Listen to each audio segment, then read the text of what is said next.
Saludo a todos los oyentes de Radio María. Un día más, con la gracia del Señor, proseguimos el comentario del Catecismo de nuestra Madre la Iglesia. Estamos hoy a partir del punto 1217, con un apartado que tiene como título Prefiguraciones del bautismo en la Antigua Alianza. Son unos cuantos puntos, desde el punto 1217 al 1222, y se extienden para ver un poco cuáles son las imágenes del bautismo en el Antiguo Testamento. Aquí le llama prefiguraciones del bautismo en la Antigua Alianza, es decir, qué imágenes del agua, evocaciones del bautismo encontramos en el Antiguo Testamento. Vamos a leer el primer punto. En la liturgia de la noche pascual, cuando se bendice el agua bautismal, la Iglesia hace solemnemente memoria de los grandes acontecimientos de la historia de la salvación que prefiguraban ya el misterio del bautismo. Y aquí pone una primera cita de la pieza litúrgica que la vigilia pascual, la ceremonia de la vigilia pascual, la liturgia de aquella noche, pues hace cuando bendice el agua. Dice: oh Dios, que realizas en tus sacramentos obras admirables con tu poder invisible, y de diversos modos te has servido de tu criatura el agua para significar la gracia del bautismo. Continúa el siguiente punto. Desde el origen del mundo, el agua, criatura humilde y admirable, es la fuente de la vida y de la fecundidad. La Sagrada Escritura dice que el Espíritu de Dios se cernía sobre ella. Oh Dios, cuyo Espíritu en los orígenes del mundo se cernía sobre el agua, para que ya desde entonces concibieran el poder de santificar. Bien, y continuaremos leyendo.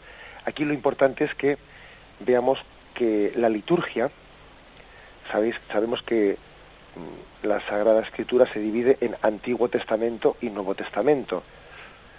El Nuevo Testamento es el cumplimiento de todas las promesas, pero el Antiguo Testamento tiene ya esas promesas no únicamente anunciadas, anunciar lo que está por llegar, sino también tiene prefigurado como las arras.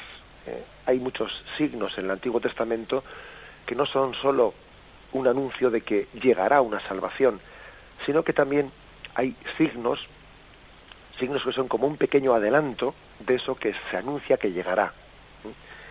Y uno de esos signos de esa salvación que llegará pues por el bautismo, pues uno de esos signos es a través del agua. El agua es también vista como un elemento a través del cual Dios da su salvación al pueblo de Israel. El Antiguo Testamento, pues, no se limita a anunciar que llegará una salvación, sino que también comienza a dar las arras, el adelanto, las primicias de esa salvación que se nos dará en Jesucristo. Y bueno, dice este punto que se ha servido de su criatura el agua. Por cierto, que le llama criatura humilde, admirable. Es imposible no acordarnos con estos términos de aquel famoso cántico de las criaturas de San Francisco de Asís, ¿no?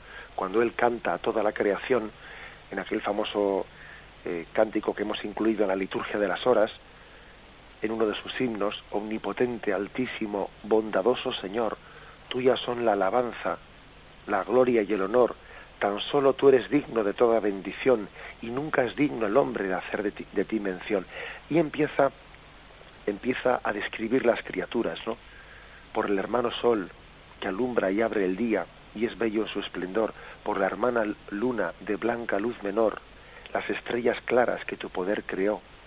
Y luego, a la hora de describir las criaturas, luego dice: y por la hermana agua, preciosa en su candor, que es útil, casta, humilde, loado mi Señor. Fijaros que San Francisco de Asís, y también aquí en esa referencia del catecismo, pues se hace referencia a ello. San Francisco de Asís ve en el agua una criatura de Dios en la que se refleja como unos atributos divinos, ¿no? Dios es humilde, Dios es limpio. El agua es imagen de la sencillez, de lo sencillo. También Dios es sencillo. Nosotros somos complicados, ¿eh? El hombre es complicado en sus razonamientos, en su querer pero no querer, ¿eh? Somos así, ¿sabes? Que, sin embargo, Dios es sencillo.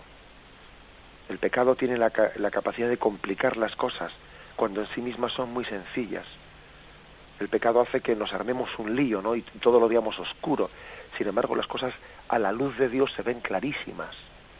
Bueno, pues el agua es sencilla. Dios es sencillo. Dice además, preciosa en su candor. El agua tiene un candor. Es, como dice San Francisco, útil, casta, humilde. Es propio de Dios estar siempre al servicio de los demás. Es útil, casta, humilde. El agua, pues, es un elemento de la creación de Dios, pues muy capacitado, ¿no?, para expresar lo que es Dios. Las cosas, cuanto más sencillas son, mejor reflejan lo que es la grandeza y la bondad de Dios. De entre todas las criaturas, esta en concreto, pues es una de las que mejor refleja, ¿no?, pues esa el misterio de la riqueza de Dios. Y fijaros que en otras, en muchas religiones, a la hora de echar mano de algunos elementos, ¿no?, pues para evocar la divinidad, pues los elementos más recurridos han sido, sin duda alguna, el agua, el aire, el fuego, la tierra. Han sido los elementos básicos, pues para descubrir esa presencia de Dios en sus criaturas. Bueno, yo creo que los más evocados son esos cuatro, el agua, el aire, el fuego y la tierra. Bien, pues una criatura de Dios utilizada por él mismo para revelarse, para describir el misterio de la grandeza, de la santificación de Dios, de su santidad. Da un paso más, ¿no? Y el paso es que dice que en el libro del Génesis, en Génesis 1, capítulo 1, versículo 2, se habla de cómo el Espíritu de Dios se cernía sobre las aguas. Es la primera referencia a las aguas en la Sagrada Escritura. El Espíritu de Dios se cernía sobre las aguas. Hermosa expresión, en la cual ya se ve que Dios está utilizando, el Espíritu de Dios se está fundiendo sobre las aguas. El agua está recibiendo de Dios una capacidad de santificar. El Espíritu de Dios está presente en esas aguas. Ya conocemos de dónde vienen estas palabras, ¿no?, y tenemos como ver una especie de presciencia divina que puso las aguas y el Espíritu en estos versículos para testimonio de lo que sería un día el bautismo. Antes del bautismo hay una tensión y una oscuridad, pero luego del bautismo se hace luz y todo queda muy claro, ¿no? Aquí se está un poco hablando en términos un poco oscuros, es decir, pues el Espíritu de Dios se cernía sobre las aguas. Y bueno, pues es un misterio. ¿A qué se refiere eso, el Génesis? Cuando alguien en el Antiguo Testamento leyese ese texto, diría, no sé, ¿a qué se refiere esto de que el Espíritu de Dios se cernía sobre las aguas? La plena comprensión de ese texto la hemos tenido después de Jesucristo, cuando también Él estaba en el río Jordán y el Espíritu de Dios en forma de paloma descendió sobre aquellas aguas, etcétera, etcétera.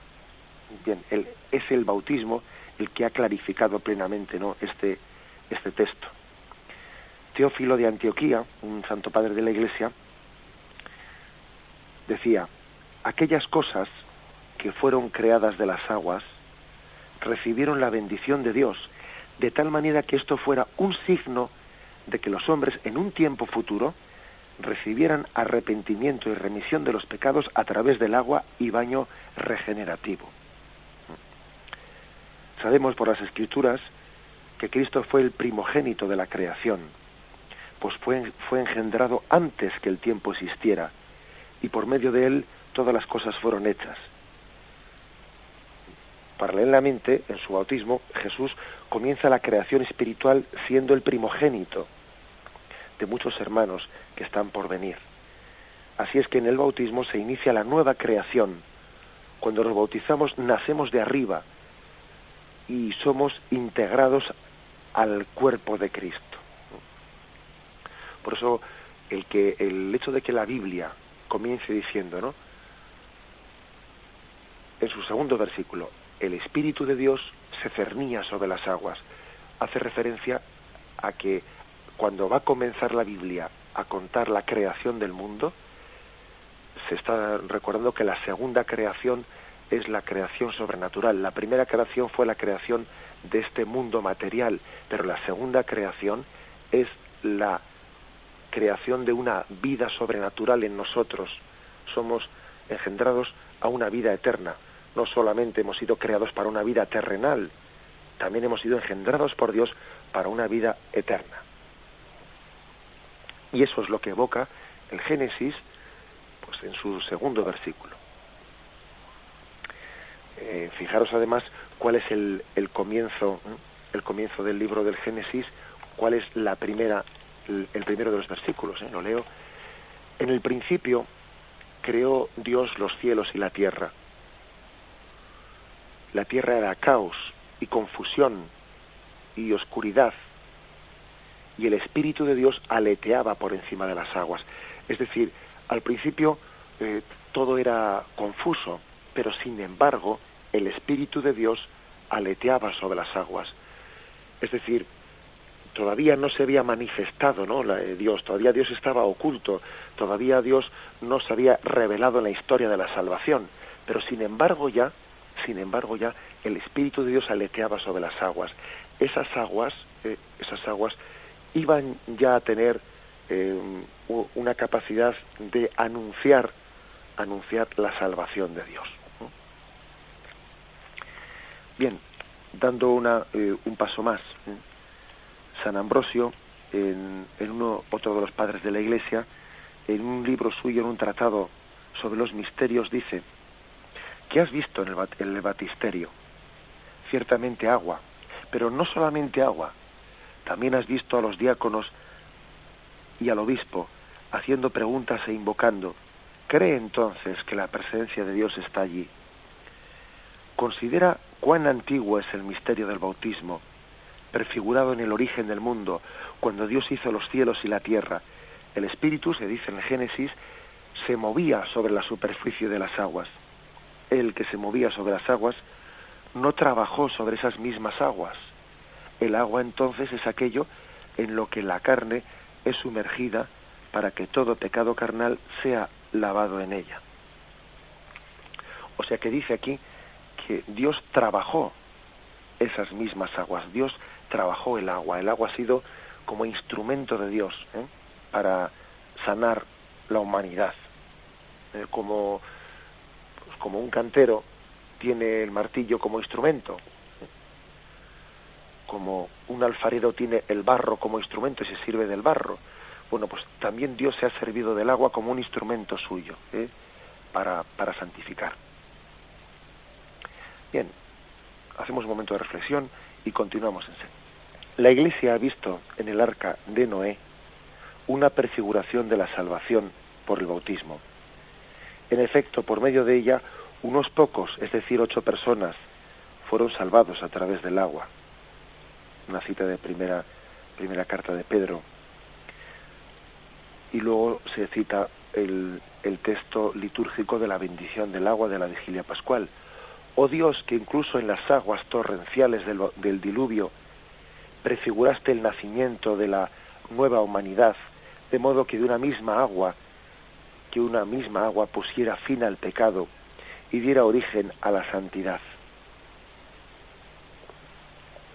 Dice el siguiente punto, 1220, si el agua del manantial simboliza la vida, el agua del mar es un símbolo de la muerte, por lo cual pudo ser símbolo del misterio de la cruz.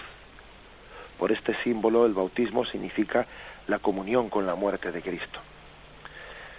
Bien, es decir, el agua aquí dice este punto, que según cómo se manifieste es símbolo de vida o de muerte.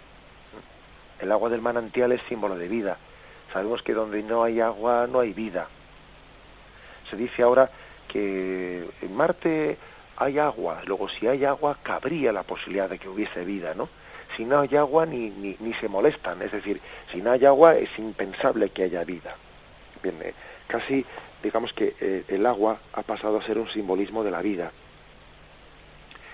El agua cuando es tiene una cantidad y un flujo pues controlado, pues es imagen de la vida. El agua de un manantial, el agua de un río, etcétera. Cuando las aguas son torrenciales, cuando el agua, por ejemplo, tiene unas dimensiones del mar, que es capaz de engullir al hombre, de ver allí un barco pues perfectamente hundido, etcétera, entonces en la Sagrada Escritura es imagen de la muerte. Las aguas absorben, ¿no? Y son también temibles las aguas. El agua es pues simbolismo de la vida cuando es un manantial, y es simbolismo de la muerte cuando se habla de unas aguas inmensas como son las del mar, o también unas aguas torrenciales, ¿no? Como son las del diluvio, las del diluvio. Todos también hemos conocido lo que son las grandes desgracias o catástrofes, fruto de inundaciones, etcétera. Bien, pero fijaros, traducido esas dos imágenes del agua, ¿no? La primera imagen de la vida o segunda imagen de la muerte, las dos imágenes son asumidas en la Sagrada Escritura para descubrir lo que es el bautismo. Las dos, no únicamente la positiva, también la otra. También la imagen del agua, que es signo de la muerte, signo de destrucción. Porque evidentemente en la imagen del arca de Noé, pues prevalece esa imagen del agua, no como el agua de la fuente, no como el agua signo de vida, sino como el agua signo de muerte. ¿Y por qué y cómo es posible que sea aprovechada ese signo, que en sí mismo es negativo, ¿no? Pues por el misterio de la cruz. Porque es que el misterio de la cruz une la muerte y la vida. En la cruz están unidas las dos cosas. En la cruz se está uniendo la muerte como el inicio de la vida. En esa cruz que se tocan, esa cruz en la que se cruzan, ¿no? Se cruzan el madero vertical y el madero horizontal. En esa cruz se está también prefigurando cómo la muerte y la vida se tocan, se cruzan. Y no podemos pasar a la vida plena sin pasar por la muerte. Por eso en la Sagrada Escritura se utilizan los dos sentidos del agua. El agua del manantial, la imagen de la vida, y el agua de los mares, imagen de la muerte.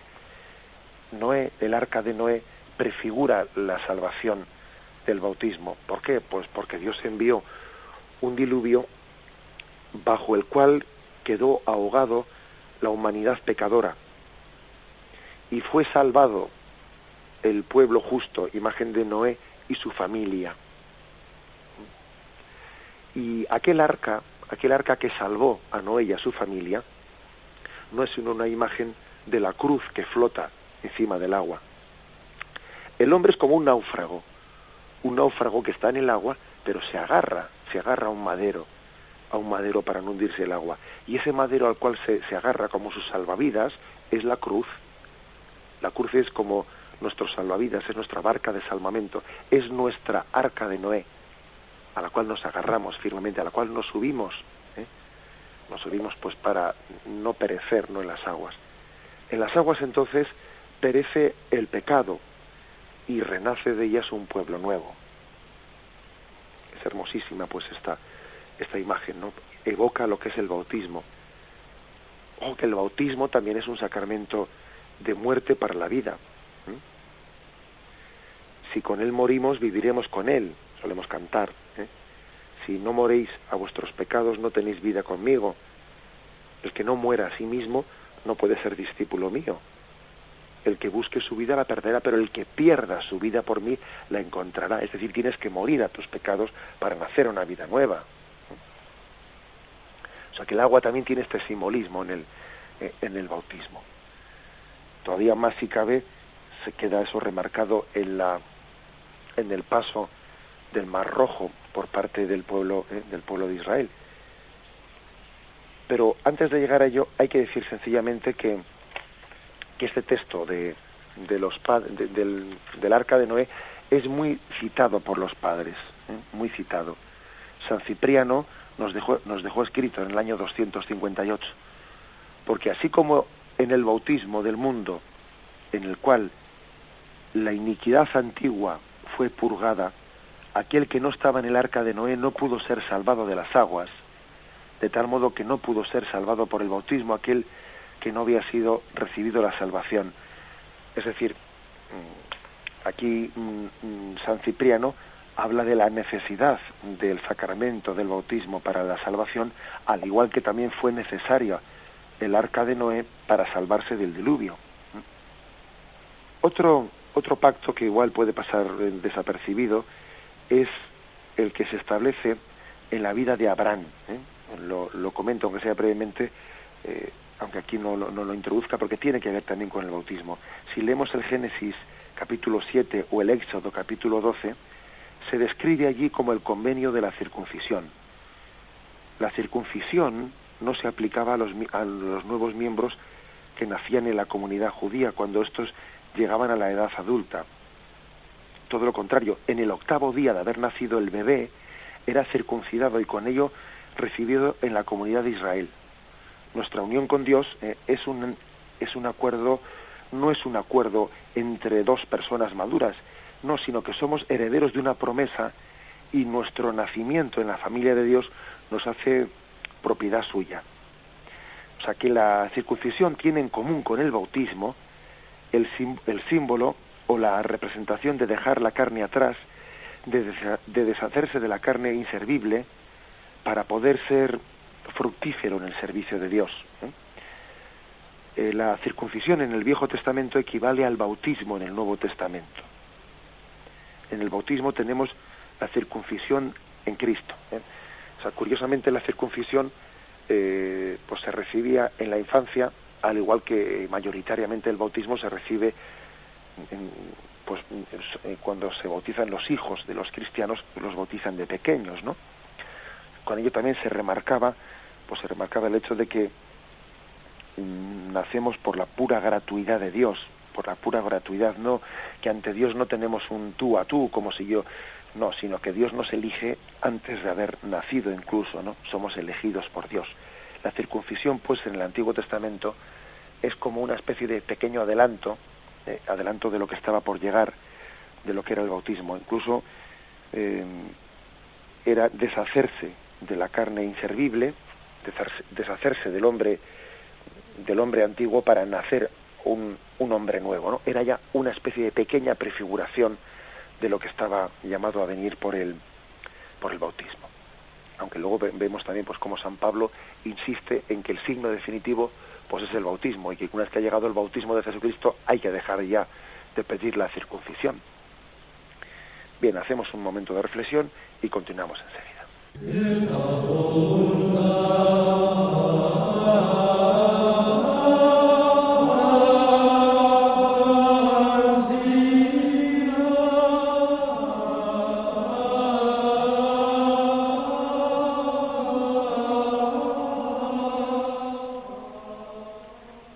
El punto 1221 dice: sobre todo, el paso del Mar Rojo, verdadera liberación de Israel de la esclavitud de Egipto, es el que anuncia la liberación obrada por el bautismo. Oh Dios, que hiciste pasar a pie enjuto por el Mar Rojo a los hijos de Abraham, para que el pueblo liberado de la esclavitud del faraón fuera imagen de la familia de los bautizados. Esta es una de las lecturas que se suelen evocar en la noche de la vigilia pascual, ¿no? Que con más solemnidad se leen. Se lee pues la lectura de la creación del mundo y luego se lee esta lectura del paso del Mar Rojo. Lo impresionante es que Dios permitiese al pueblo de Israel pasar a pie enjuto, es decir, en vez de que las aguas fuesen un lugar en el que el pueblo es, como hubiese sido lo lógico, ¿no?, estragado, ¿no?, Sin embargo, Dios permite pasar con un paso seguro, con un pie enjuto, ¿no?, en medio de aquel mar. Algo también parecido a este otro pasaje, fijaros bien, ¿no?, aunque de un salto grande, ¿no?, a este otro pasaje en el que las aguas del Mar Rojo tragaron al ejército de Egipto. El ejército de Egipto es imagen de la soberbia del hombre, es imagen del pecado, del orgullo, de todo aquello que se revela frente a Dios, que pretende tener esclavizado al hombre, pretende quitarle al hombre su condición digna, ¿no?, y tenerle esclavo. Es esa imagen del pecado que queda tragado, queda embullido, ¿no?, engullido pues por esas aguas. Y sin embargo, del otro lado del Mar Rojo, del otro lado pasa un pueblo liberado, un pueblo que ya no es esclavo, que es libre. Bueno, pues esa es la imagen del bautismo, ¿no? En ella queda enterrado el hombre viejo para renacer un hombre nuevo. La imagen del paso del Mar Rojo subraya pues que el bautismo es una ruptura de esclavitudes. Tus cadenas han sido rotas, has sido desencadenado, eres libre, vete y no peques más. O sea, ese es el gran el mensaje, igual que cuando Jesús cura, ¿no?, a tantos enfermos, les dice, vete y no peques más, has sido liberado. Las cadenas con las que Satanás te tenía atado, pues Cristo las ha roto. Y la imagen a través de las cuales Dios ha realizado esta liberación, pues es la imagen del mar, del agua, ¿no? El agua en la que queda enterrado la esclavitud y renace de ella un hombre nuevo. Un paso más, otras imágenes evocadoras, que aunque no están aquí recogidas en el catecismo, que evidentemente tiene que resumir, es la imagen del segundo libro de Reyes, capítulo 5, pues la de Naamán el sirio. Sabéis que aquel general, pues que no era del pueblo, era de Siria, no era del pueblo de Israel, pues recibe noticia de que había un profeta en Israel que sanaba la lepra, ¿no? Amán en un primer momento se rebela cuando recibe pues una comunicación por parte de Eliseo de que debe de lavarse en aquel río Jordán. Su soberbia, su orgullo, pues le llevan a tener una dificultad de creer, pues que bañándose sencillamente en el río Jordán, pues iba a ser capaz de sanar la lepra, ¿no? Y nótese que lo que le concede la capacidad de limpiarse es un acto de humildad de decir, cree que eso puede suceder, es decir, sea humilde para recibir de esas aguas la curación. Así San Ambrosio en uno de sus tratados usa esta imagen de Naamán como un símbolo claro del sacramento bautismal y la regeneración, que permite que nuestros pecados secretos sean perdonados y dejados atrás con la carne rebelde, la carne que se resiste a creer, ¿no?, como le ocurre a Naamán el sirio. Bien, es hermoso ver cómo también el sacramento del bautismo exige humildad, como le exigió a Naamán el sirio humildad para poder entrar en el Mar Rojo, pues teniendo la confianza en que Yahvé, él sabe cuáles son los caminos para que uno sea limpiado, sea purificado. Y hay un paso más que es la imagen del paso del río Jordán. Lo tenemos en el punto 1222 que pasamos a leer. Finalmente, el bautismo es prefigurado en el paso del Jordán, por el que el pueblo de Dios recibe el don de la tierra prometida a la descendencia de Abraham, imagen de la vida eterna. La promesa de esta herencia bienaventurada se cumple en la nueva alianza. Nosotros solemos tener en los resúmenes de historia sagrada, se nos quedó más grabado pues el paso del Mar Rojo que el paso del río Jordán. Y ojo que en el libro de Josué, en el capítulo 3, podréis leer cómo el último pues el último paso antes de entrar en la tierra prometida, pues fue el paso por el río Jordán, y también Dios, Yahvé, allí hizo otro signo milagroso, al igual que había abierto las aguas del Mar Rojo al pueblo de Israel, también aquí volvió a abrir las aguas del río Jordán para que el pueblo de Israel entrase a la tierra prometida. Es pues un remarcar que para entrar en la tierra prometida, y la tierra prometida para nosotros en el fondo es el cielo es nuestra tierra prometida, hemos de pasar por las aguas, ¿no? De las aguas del Jordán, por las aguas del bautismo. Hay especialmente en el inicio del capítulo 3 de Josué, hay una referencia a con qué intensidad, con qué emoción vivió el pueblo de Israel ese último paso, después de haber estado dando vueltas y vueltas durante 40 años por el desierto, después de haber tenido crisis. Finalmente llega el momento, ¿no? Llega el momento de entrar en la tierra prometida, y entonces lo viven con auténtico, clamor, entusiasmo, ¿no? Dice esos versículos: Josué se levantó de mañana, y él y todos los hijos de Israel partieron de Sitín y vinieron hasta el Jordán, y reposaron allí antes de pasarlo. Y después de 3 días, los oficiales recorrieron el campamento. Y Josué dijo al pueblo: santificaos, porque Yahvé hará mañana maravillas entre vosotros. Y habló Josué a los sacerdotes diciendo: tomad el arca del pacto y pasad delante del pueblo. Y ellos tomaron el arca del pacto y fueron delante del pueblo. Era pues el momento del cumplimiento de la promesa. Es una idea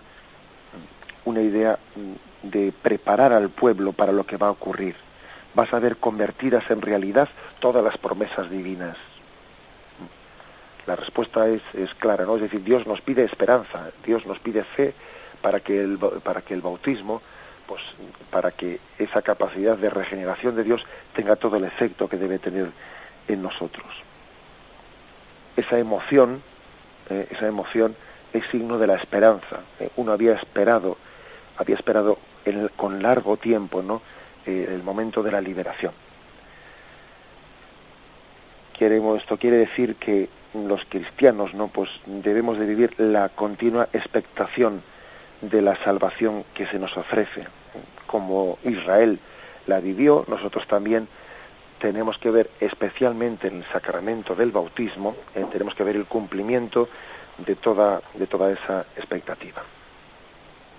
Bien, algún pasaje más, o un otro pasaje más que es del Antiguo Testamento, que prefigura la imagen del bautismo. Pues lo tenemos en Ezequiel. Ezequiel fue un profeta desterrado a Babilonia alrededor del año 600 a.C., tuvo la misión profética de anunciar la futura restauración de Israel. Y Ezequiel, lo tenéis en el capítulo 36, versículo 22 al 27, nos revela como un tipo del bautismo que purifica al hombre, cerca de 600 años antes de Jesús. Este pasaje de Ezequiel es como une un arco perfecto el Antiguo Testamento con lo que es la imagen del bautismo. Vamos a leerlo para concluir, pues evocando esta imagen, ¿no? Os lo recuerdo, Ezequiel, capítulo 36, versículo 22 y siguientes. Lo leo. Por eso di a la casa de Israel: así dice el Señor Yahvé, no hago esto por consideración a vosotros, casa de Israel, sino por mi santo nombre, que vosotros habéis profanado entre las naciones a donde fuisteis. Yo santificaré mi gran nombre profanado entre las naciones, y las naciones sabrán que yo soy Yahvé, cuando yo por medio de vosotros manifieste mi santidad a la vista de ellos. Os tomaré de entre las naciones, os recogeré de todos los países y os llevaré a vuestro suelo. Os rociaré con agua pura y quedaréis purificados de todas vuestras impurezas, y de todas vuestras basuras os purificaré. Y os daré un corazón nuevo, infundiré en vosotros un espíritu nuevo, quitaré de vuestra carne el corazón de piedra y os daré un corazón de carne. Infundiré mi espíritu en vosotros, y haré que os conduzcáis según mis preceptos, y observéis y practiquéis mi norma. Es una de las imágenes más claras, ¿no?, del Antiguo Testamento en las que se evoca el bautismo. Y fijaros que está dicha cerca de 600 años antes de Jesucristo.